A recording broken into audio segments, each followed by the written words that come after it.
and today the money is backed by nothing. Our monetary system today is a system of fiat currency.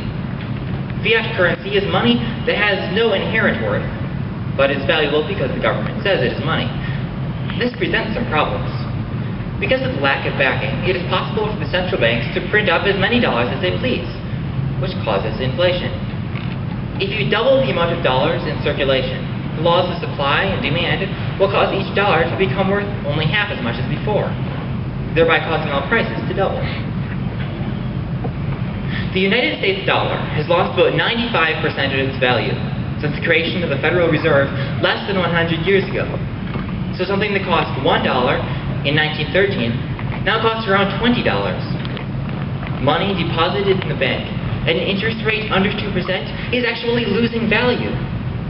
But because it's happened gradually over a long period of time, most people don't realize it. There is, however, a much greater risk involved with a fiat currency, that of hyperinflation. Hyperinflation is when inflation levels become very high and uncontrollable. One of the best examples of hyperinflation happened in Germany in 1922 and 1923. Inflation levels became so high, the prices were doubling every other day.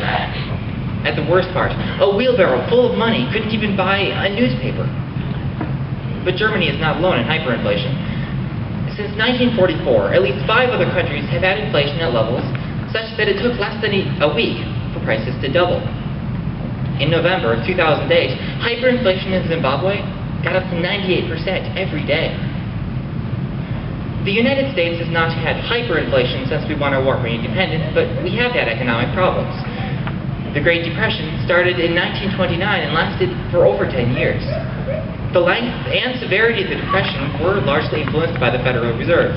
In fact, the chairman of the Federal Reserve, Ben Bernanke, said in a speech in 2002 that, regarding the Great Depression, you're right, we did it.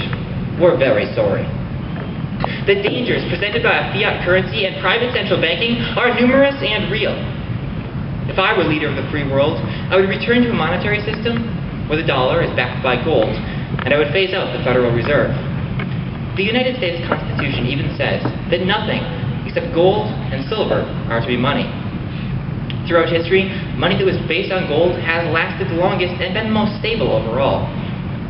Under a gold standard, there will still be some economic downturns, but throughout history they've never been as bad as those in countries with fiat money. A gold standard also prevents inflation, and more importantly, hyperinflation.